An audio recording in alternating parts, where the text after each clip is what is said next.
Jamaica, the process of making your Digicel number private is often referred to as enabling caller ID blocking or number privacy. Here's a general guide on how to do it. Option 1. Dialing a code. Pick up your Digicel phone. Dial the code #31# before entering the phone number you want to call. For example, if you want to call the number 876-555-1234, you would dial #31 #876-555-1234. Press the call button.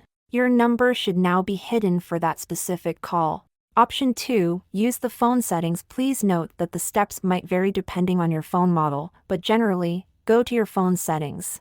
Look for the call or phone settings. Find an option related to caller ID or show my caller ID. Disable or turn off the option to show your caller ID. This should make your Digicel number private for all outgoing calls until you change the setting back. Remember that some services and countries have restrictions on private or blocked numbers, so it's a good idea to inform the person you're calling if your number is private, especially if you're making important calls.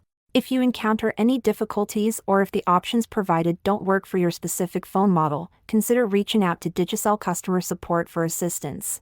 They should be able to guide you through the process based on your phone's specifications.